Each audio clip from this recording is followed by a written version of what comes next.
Hello science lovers, great to see you. Creatine is better and worse than you think. Stick around for the next few minutes. I'll tell you everything you need to know. Here we go. Creatine is great. In fact, it's actually better than most people think. You can't live without it, in fact. But what most people don't realize is actually your body makes it itself. You don't need to supplement. We'll get to that. Think about it. Creatine is only found in nature in meat. You can't get it from plants.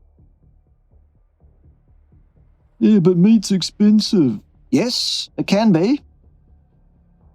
So why is creatine supplementation so cheap? Well, I'll cover that in this video as well. Stick around till the end. You don't want to miss this.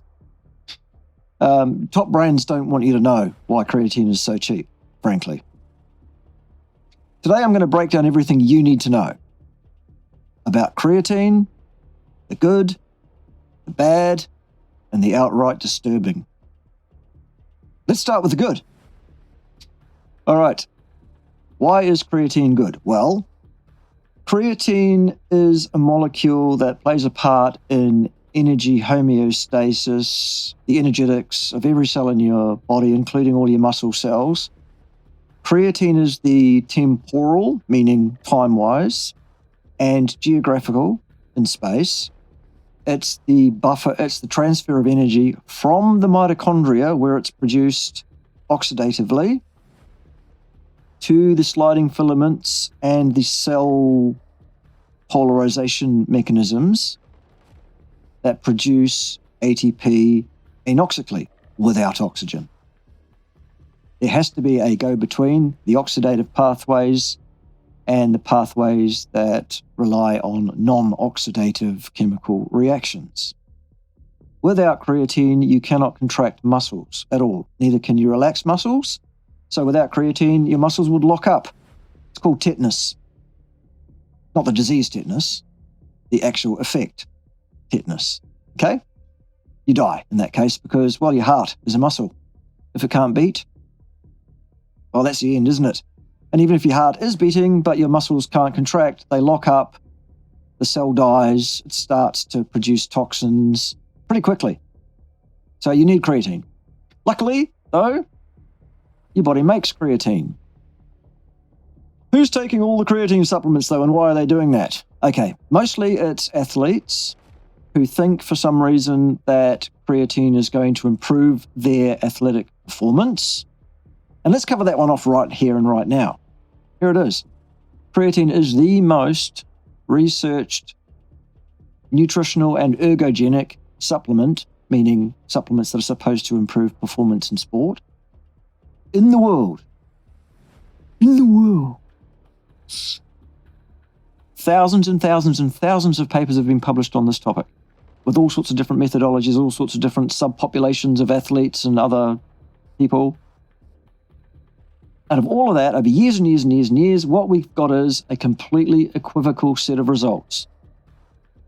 Nobody can put their hand on the heart and say, we absolutely know creatine is definitely beneficial in all cases. Okay? The other group of people that tend to supplement with creatine are hypertrophy athletes, bodybuilders, people that want big muscles, people that want to look a certain way, especially for a competition, and/or they think that it helps them in their lifting training, which is equivocal. How does it improve the look? Well, creatine in muscles tends to bind up a bunch of water that plumps up the muscle cells and makes them look bigger. Pretty simple, really. That's the effect. Okay. Why is creatine bad then? If your body needs it and it makes it. Well, the body makes as much as it needs, according to the needs of transferring energy around the cell, buffering the energy between the mitochondria and the other elements of the muscle cells and other cells of your body. Fantastic.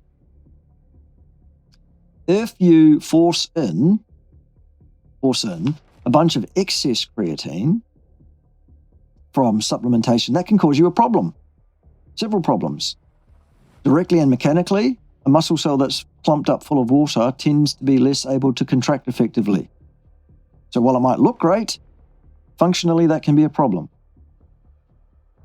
At a certain level, creatine itself can become toxic if you've got too much of it on board. Fine. And if it's not toxic itself, the creatine itself, what can be very, very toxic is the side effects that you might experience from certain brands of creatine. Here's how. Well, creatine is made in a series of chemical reactions, which, let's go through this.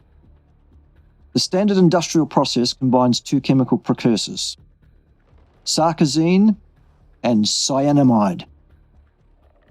The cyan bit there is the giveaway. Okay? It's a controlled reaction inside a reactor that forms the creatine crystals, which are then purified. How pure do they get it? Well, there's very little control in the supplements industry over what is allowed to be in various supplements and at what levels. There's very little actual cross-checking that goes on in the real world. It can be Russian roulette.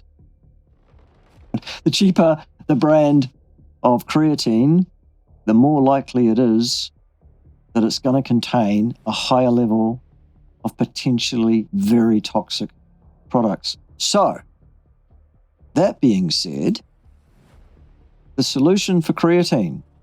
Number one, understand that your body makes the exact amount of creatine it needs. You're not going to be deficient of creatine.